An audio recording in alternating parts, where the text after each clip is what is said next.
Hi, I'm Adrienne Hill. And I'm Mr. Clifford, and welcome to Crash Course Economics. Today we're going to focus on macroeconomics and talk about economic systems and the nations that really like them. Wink, wink. Economic systems and the nations that really like them. Wink, wink. What does that even mean? I'm trying to come up with a spicy title for today's show. Okay, try this one on. How about economic systems and the nations that are attracted to them? No.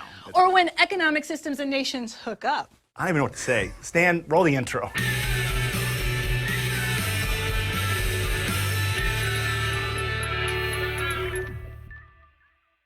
So to pick up where we left off, we all have wants. Food, cell phones, a good education, the $10,000 gold Apple Watch. But like the Rolling Stones tell us, you can't always get what you want. We don't have an infinite amount of resources like raw materials, workers, and time. So we have to make choices. Speaking of, who likes this? I'm gonna go change shirts. I'm gonna make another choice. So this shirt, it's way better, right? Anyway, we as a social order have to figure out three things. Number one, what to produce. Number two, how to produce it. And number three, who gets it.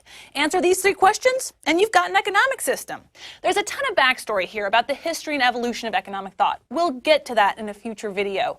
In today's video, we're going to chat about the world today. Let's take a look at two different economic systems, market economies and planned economies. It all comes down to who owns and controls the factors of production. These are the major inputs required to produce stuff, and Karl Marx classified them as land, labor, and capital. He even wrote a book about it, Das Kapital. In a planned economy, the government controls the factors of production, and it's easy to assume that's the same thing as communism or socialism, but that's not quite right. According to Karl Marx, the theory of communism may be summed up in the single sentence, abolition of private property. So true communism is a classless society. When I say classless, I'm talking about a social order where everyone owns the factors of production and output is distributed equally. Kind of like China and Cuba and the former Soviet Union, except not at all. In practice, no country has ever truly been communist, but there's a lot of countries that are socialist. Often socialism has both private property and some public ownership and control of industry. The goal is to meet specific collective objectives and to provide free and equal access to things like education and healthcare. In both communism and socialism, there is economic planning, and the government, usually in the form of some bureaucratic agency, helps decide what to produce, how to produce it, and who gets it. Now, if an economy is completely controlled by the government, down to the number of shoes that should be produced, that's called a command economy. On the other side of the spectrum, we have free market economies. In free market or capitalist economies, individuals own the factors of production, and the government keeps its nose out of the stuff and adopts a laissez-faire or hands-off approach to production, commerce, and trade. In free market economies, businesses make things like cars, not to do good for mankind, but because they want to make a profit. Since consumers, that's me and you, get to choose which car we want, car producers need to make a car with the right features at the right price. Economists call this the invisible hand. Ooh. If consumers prefer one company's car, that business will make more profit and have an incentive to produce more cars. Car companies that don't offer the cars people want will disappear.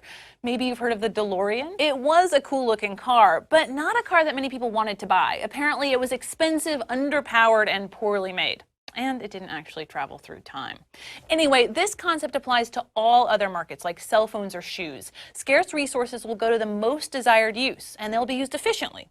More or less. After all, if a business is wasteful and inefficient or makes something that no one wants to buy, then some other business will make a similar product that's either better or cheaper or both. If there's no consumer demand for a product, resources won't be wasted producing it. We often take markets for granted, but look at the alternative. Assume instead that a government agency was in charge of deciding exactly which types of cars and cell phones and shoes to make. Do you think they could quickly respond to changes in tastes and preferences? If there was only one government monopoly producing cars, do you think they'd be produced efficiently? So the invisible hand of the free market is the idea that individuals and businesses meet society's needs when they seek their own self-interest. Competitive markets with profit-seeking businesses will have an incentive to produce high-quality products as efficiently as possible. In the words of Adam Smith, it's not from the benevolence of the butcher, the brewer, or the baker that we expect our dinner, but from their regard to their own interest. Now, it looks like the free market's perfect and we don't even need a government, but that's not quite right. There's a bunch of things the government must do because free markets won't.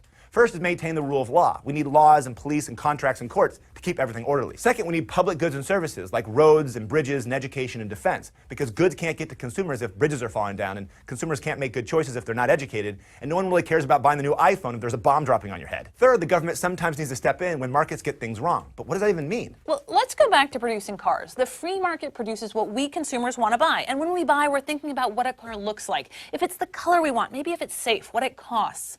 Most of us aren't worried about air pollution. We don't think much about who made our car, what they were paid, what the conditions at the factory were like.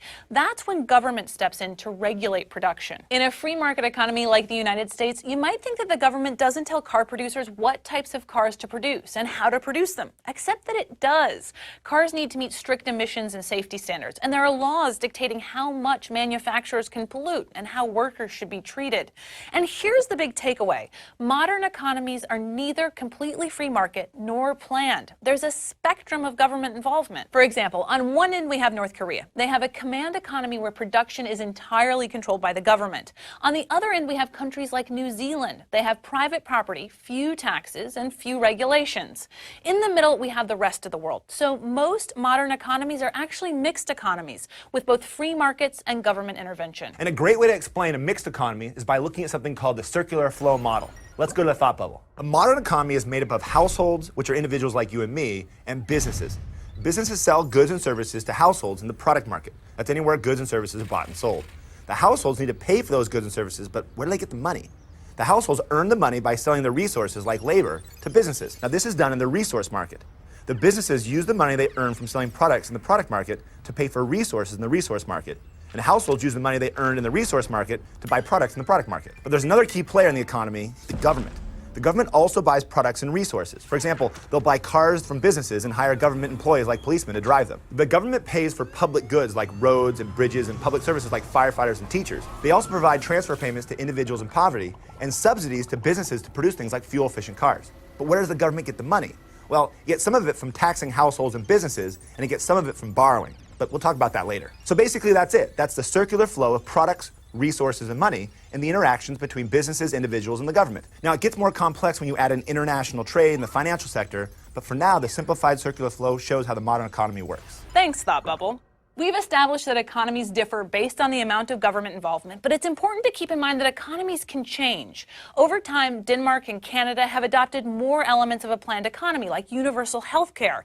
China, on the other hand, has added more free market elements to its economy, and now has less government ownership and control of production. So communist China actually has a socialist market economy. But which type of economy is better? And how much should the government get involved? It's hard to find support for command economies outside North Korea. And maybe some nostalgic Cubans and Russians. Those who support socialism would point out Denmark's high standards of living and low income inequality, but free market enthusiasts might point out China's massive economic growth and growing middle class after backing away from central planning. Ultimately, the optimal amount of government involvement depends on your personal values. For example, what, if anything, do you think the government should do to help people in poverty? Do you think it's up to each individual to provide for themselves, come what may? Or do you think the government should step in as a safety net and help pay for food and health care? What if the person made choices that got them in financial trouble, like gambling, or made them sick, like smoking? Should society help then?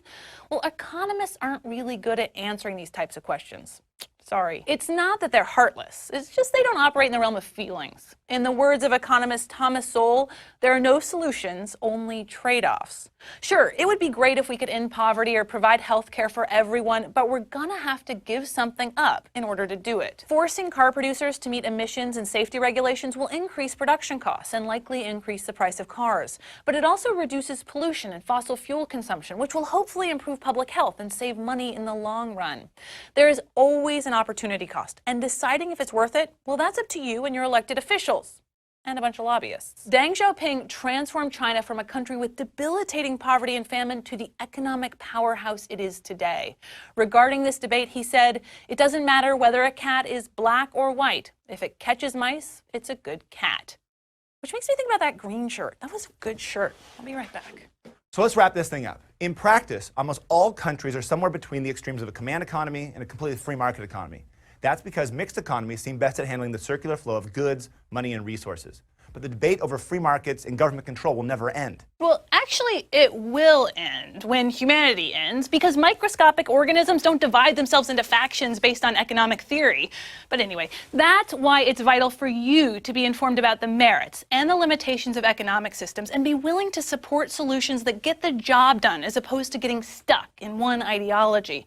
Economic theories and models can seem really great in the abstract, but when they're kicked out into the real world and actually have to govern the affairs of billions of people, it turns out that some flexibility is a very important thing. Thanks for watching. We'll see you next week.